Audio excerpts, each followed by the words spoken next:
Hey everyone, my name is Scarlett, otherwise known as GoldenMochi, and this is the first time in a while I've actually posted on this channel. I think the last one was about 8 months ago, so that's a bit embarrassing. I've pretty much been busy with a lot of real life stuff at the moment, just trying to get my work sorted and sort of keep on top of my mental health and all that. But I recently started a Patreon, so that's pretty cool, and I figured it's about time I try and jumpstart this channel again. So that's kind of what this is. Wanted to also have my first attempt at screen sharing, or screen recording, which hopefully this works, so we'll see how it goes. Yeah, so basically, one of the things I've been working on a lot at the moment is making costumes, specifically LARP costumes, and primarily for Empire Lrp that's run by Profound Decisions, which is pretty exciting. One of the things that I've been doing as part of that is designing outfits, and although I'm not a massively good artist, I at least try and draw some outfits to get what's in my head to paper so that the customers can get an idea of the kind of thing I'm going to make them. So that's kind of what I'm going to show you guys today. So hopefully you guys enjoy it. Alright, anyway, let's get on with the drawing. So today I've decided I'm going to do some work on a Freeborn outfit for Empire Lrp. I don't actually have a commission for a Freeborn outfit. This is mostly just something I wanted to do for fun, because I find the Brass Coast Freeborn brief really, really interesting. And although it appears really cool in the field and everyone has some amazing outfits and designs, I think there's parts of the brief which aren't utilized as much as it could be. So I very much eventually would like to join the Brass Coast one day, just so I can do my own version of the brief.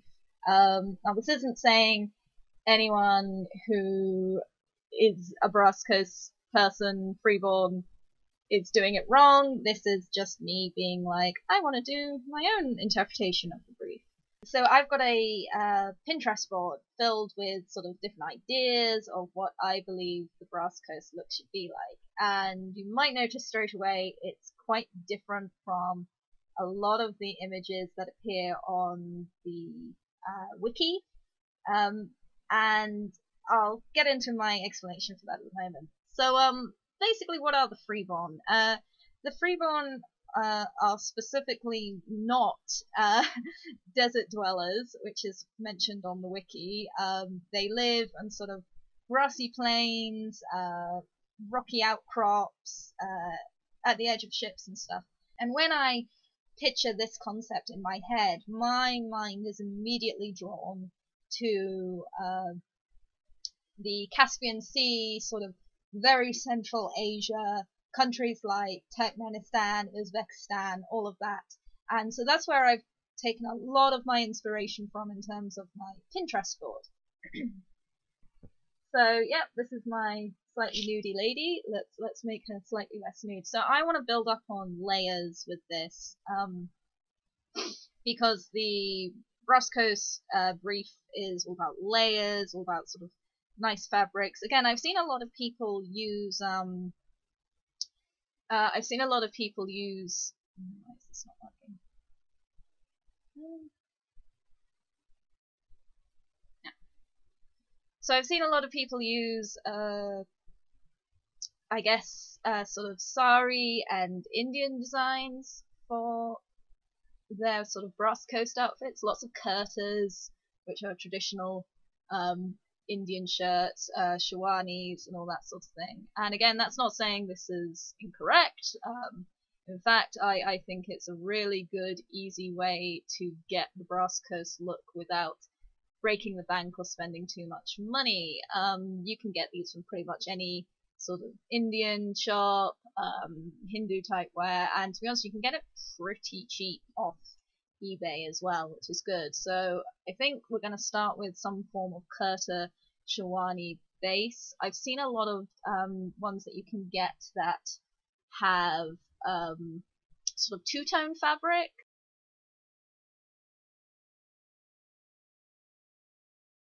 Yeah, here we go. So, in fact, there's a nice tutorial on how to do it. But this is basically what Shisha embroidery is. It's using colourful sequins, which are then embroidered down. They create really nice little designs. And there's loads of different ways you can do it. Here's a flower sort of done design. But I really like them. I think they are wonderfully effective to give a really interesting look to add shimmer and sparkle to an outfit. And it's a technique that has been used for hundreds, if not thousands of years worth of traditional clothing. So being able to use a design that is very, very traditional and has been used throughout the centuries, I think always makes your outfit look that much more real. I'm very big into making an outfit not look like a costume, but instead make it look like a real outfit, something that your character specifically would wear in real life. And I think that actually ends up making, oh, there we go, there's a sort of historical piece there. It ends up sort of making it feel more real, makes the LARP feel more real, which is something I'm very, very big into. It's not a bunch of people playing dress up, it's a bunch of people embodying a real world for a short amount of time. There's another nice design there. So yeah, Shisha embroidery, it's spelt, as you can see at the top here, S-H-I-S-H-A. There's lots of tutorials online. I really, really recommend, in fact there's one down there, I really recommend looking it up if you're going to be doing some of your own Freeborn outfits. Anyway, so I think at some point we're going to put some Shisha designs on that, but we'll work out in a minute. One of the other base layers that people tend to wear will be some form of harem trousers, or as I said earlier, trousers that go with kurta. I rather like the big baggy trouser kind of look. I just think that kind of adds to the flow of the whole idea of the sort of freeborn, free-flowing fabric design. I think it just adds to it that much more, and also it's more fabric that you can then decorate and embroider. I did a cosplay from a manga called Oto Yomogatari, which is translated to Bride Story. It's really good manga, highly recommend it. And I cosplayed a character from it that is based in the Caspian Sea area in Uzbekistan. And the trousers for that were made with patterned curtains that were then dyed just to make it more colourful, and then an extra layer of dye on the bottom with then gold embroidery edged around it. And I would kind of like to do something similar with the trousers to go with this, so I would think some sort of lower design, so that's two-tone colours like this, and then some form of pattern at the top here, and then different colours there. Again, I think I'd add some embroidery, some gold or some silver. I think we'll go with gold for this one, because always need more gold, right?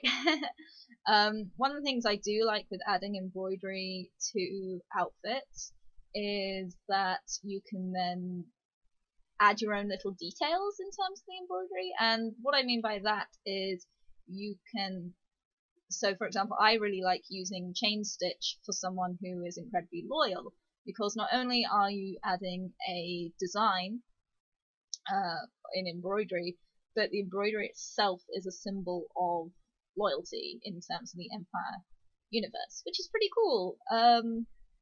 And also chain stitch is an easy embroidery stitch to do, so if you're trying to learn to do embroidery, chain stitch is a good one to start with.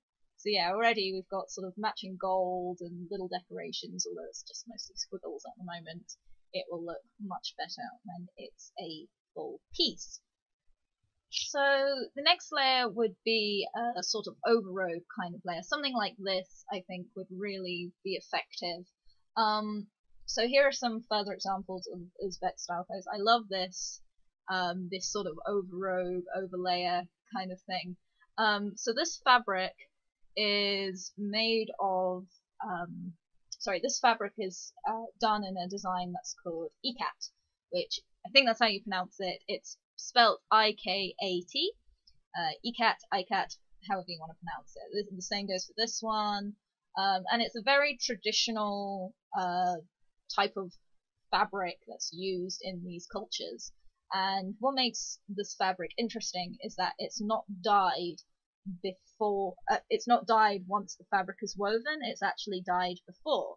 So what it is that all the individual threads are dyed to create the color and or the pattern, and then it's woven together to get the final design.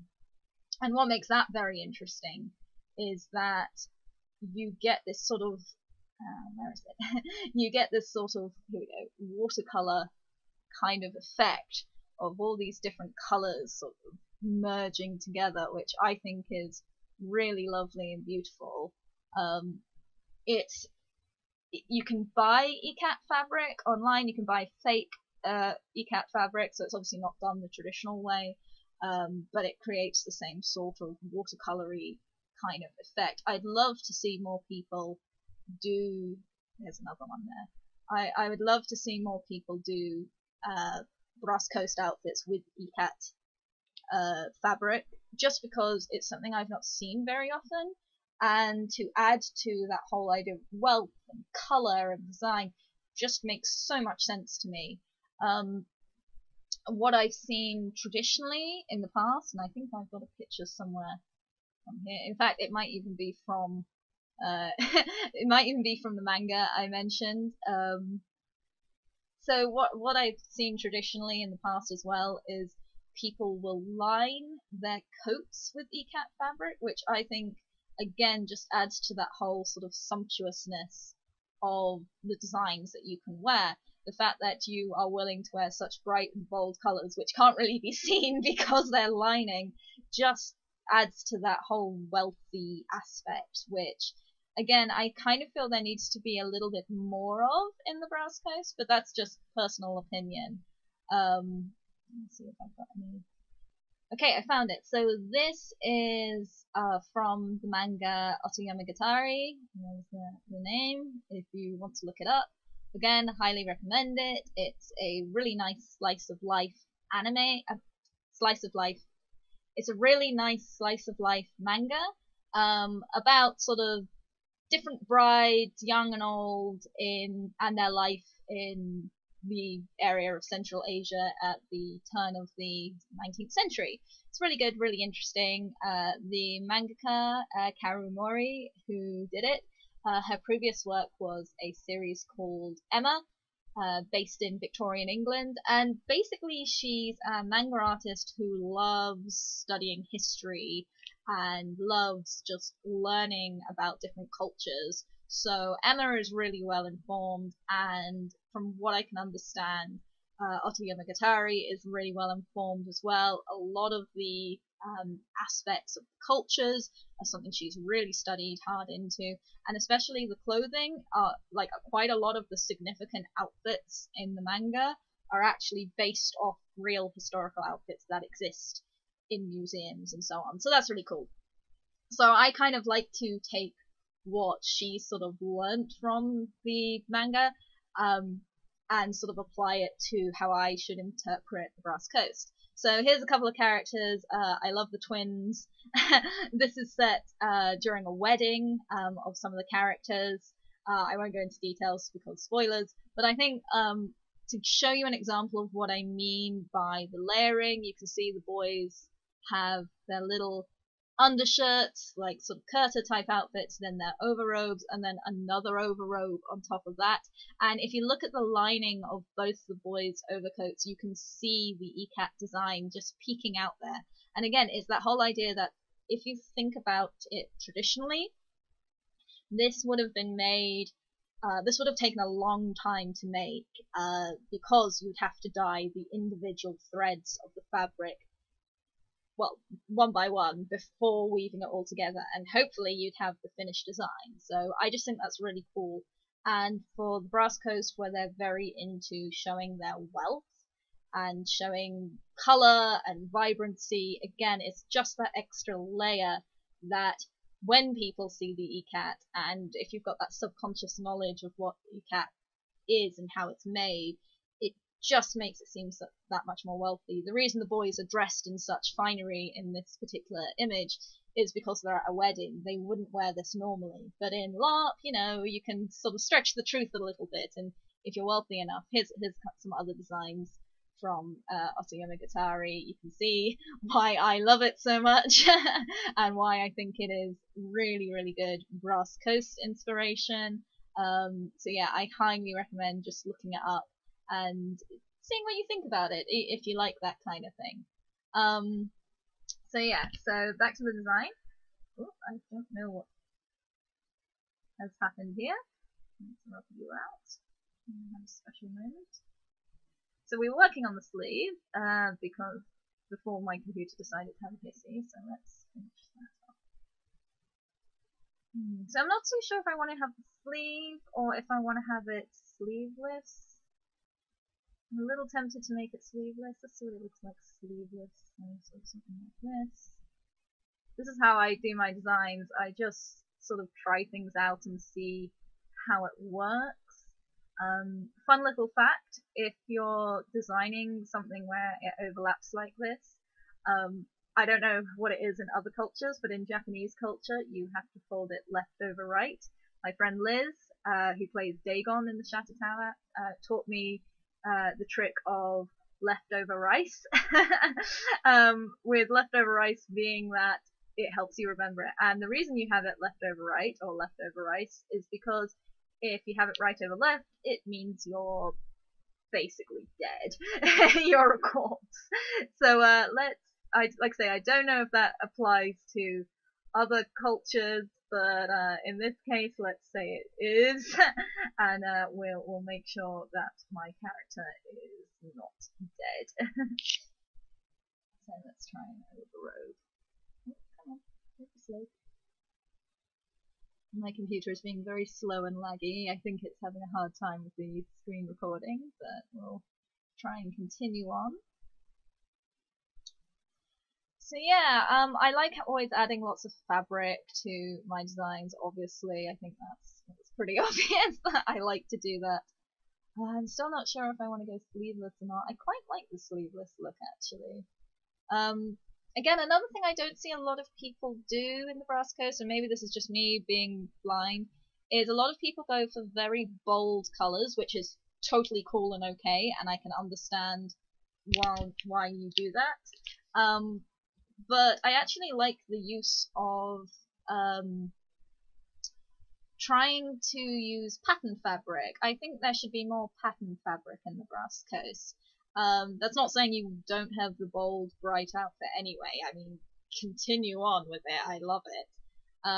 But again, I find that a lot of traditional Indian sherwani wear, a lot of the decoration, a lot of the patterns comes from the decorations, such as the embroidery and so on, which is cool and looks really nice. But again, it's that sort of thing of it's one thing that I've seen a lot of, and I'd like to see more interpretation, so more pattern fabric.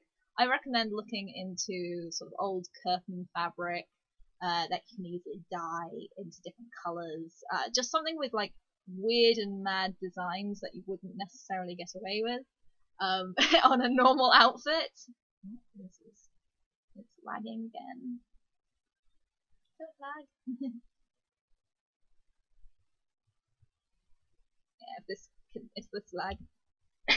If this lag continues, I might have to pause this design and sort of work on it in a bit. Well, it's not safe. Let's do that before we do anything else. So yeah, there's a lot of different ways you can do the Brass Coast, and there have been times when certainly myself and Beth Duna, the photographer, are sort of chatting around and we see a really good outfit, and this can be from any nation, to be perfectly honest, but we've done it quite a lot with the brass coast, is that if we see a particular outfit we really like, we will sort of drop all our immediate roleplay to run up to the person and inform them that their outfit is really nice. Because I think everyone needs support in knowing that their outfit is cool, that they've got really good kit, and everyone always likes to get a compliment on their outfits and stuff. So, and if I haven't done that for you yet, I apologize. Certainly since becoming Archmage, I am extremely busy. So I will try and compliment people where I can, but I obviously cannot do that to the extent that I used to, so sorry about that. I actually really like these trousers, they're quite nice. So let's add the robe back on. I still have not decided if I want sleeves or no sleeves. I think we're going to go with no sleeves for now, just because I want to see what no sleeves look like. When I say no sleeves, no sort of sleeves on this particular robe. We're going with more sleeves later because I want some nice layers. Layers are good. And again, it's one of those things of working out what works for you, and you can build up layers and take them down. Oh, and again, this is one of the issues I see that comes up quite a lot, especially after cold or wet weather events, is people complaining that that the English weather is not made for Brass Coast style outfits, and I very much beg to differ. Certainly, you know, light fabrics like silk and chiffon can be quite cold and so on, but there are plenty of other fabrics you can use to your advantage, and don't have to be, you know, particularly lightweight. The reason I'm doing this cut design is I saw a really nice Indian pajama set in the Bath Costume Museum, which had this really nice dramatic cut across here. So I'd like to try and replicate that if I can, probably with a little tie there, and just lots of nice swooping, swooshy, I don't even know what that is, lots of nice swooping, swooshy layers of fabric that can just flutter in the wind. And I just think the more fabric you have, the more interesting it is, at least in the Brass Coast. In Highguard, I don't think we use that much fabric, it's all very clean cut.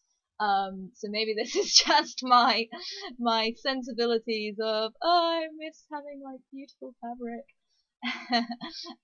But again, this is probably just my inner need to be Freeborn trying to cry out. Yeah, nice overlay there. I'm really happy with that. Again, it's a base layer. We can work on it. I'm thinking some form of stripes would be nice there for the design. Some sort.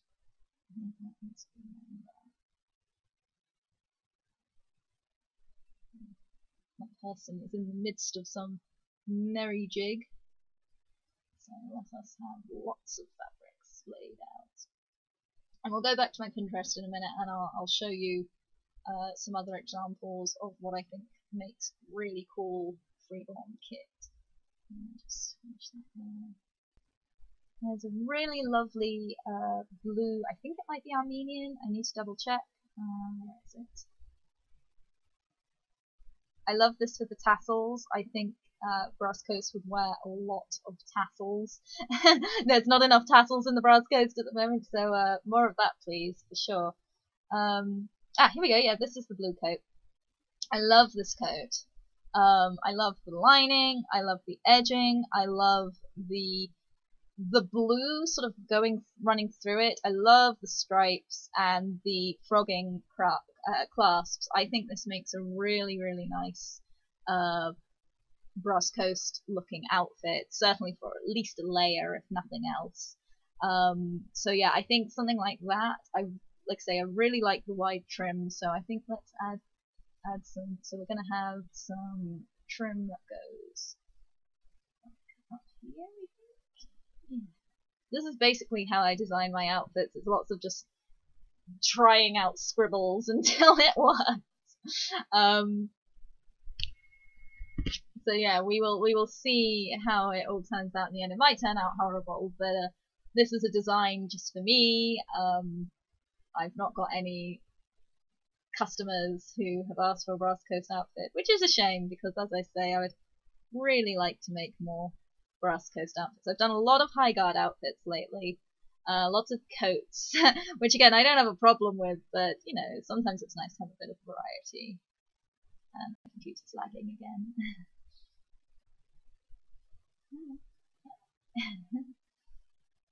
So yeah, another thing in terms of decoration, and to be honest, this can go for anyone, not just people who are looking for Brass Coast stuff. Trim. I love searching eBay for sari trim because sari trim is amazing.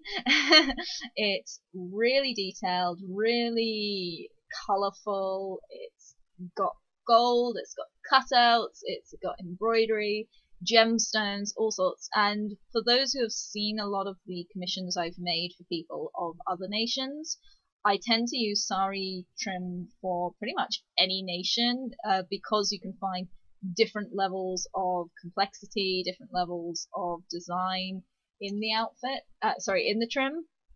So you can generally find some really nice effective looks without it necessarily looking too much like it's going to belong on a sari.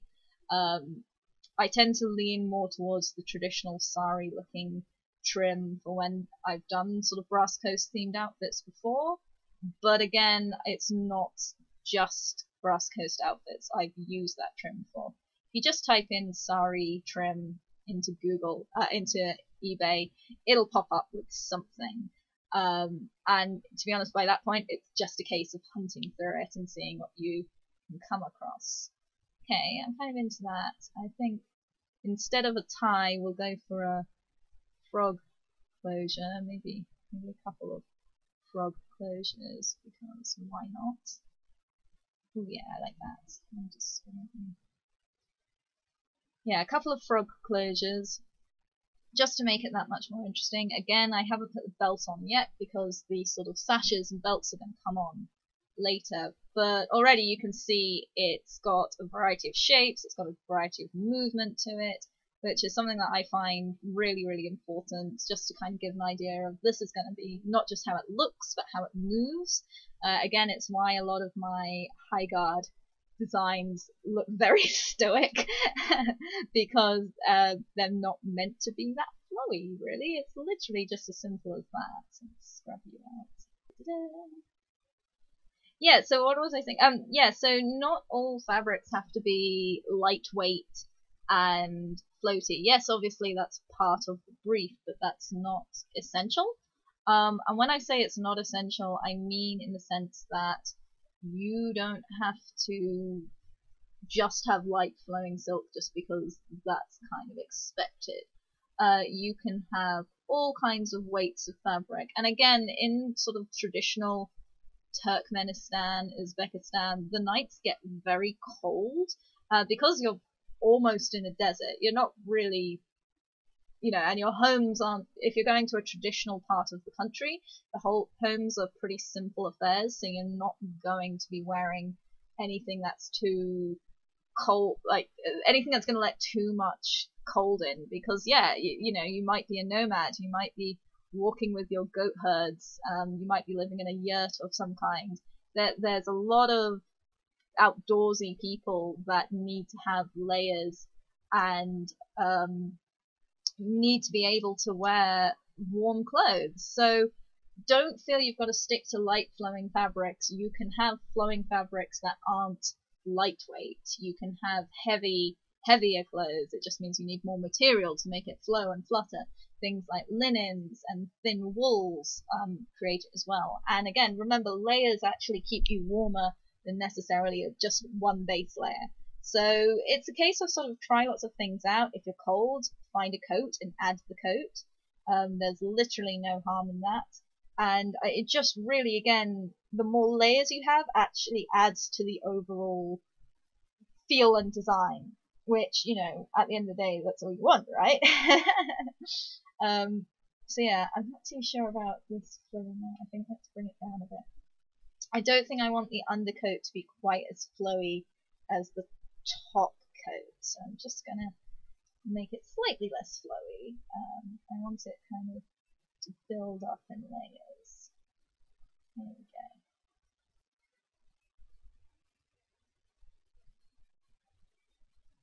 I'm probably not going to cut it.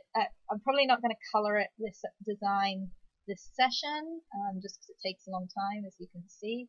But I'll probably do a second part if people are interested in a second part. I hope they are. I hope this hasn't been too boring for you. So yeah, I think for base design, I need to look up some nice clasps, but again, that'll do for now. But again, it's that whole thing of you've got this cursor underneath, which is peeking out. You've got this nice coat over the top, which is a nice layer. We've got more layers we need to do, and I really want to work on a hat or some form of tagglemist, and then it's things like accessories, jewelry layers, and so on. Yeah, I'm gonna just save that. I'm actually quite happy with that baseline. It looks like a mess at the moment.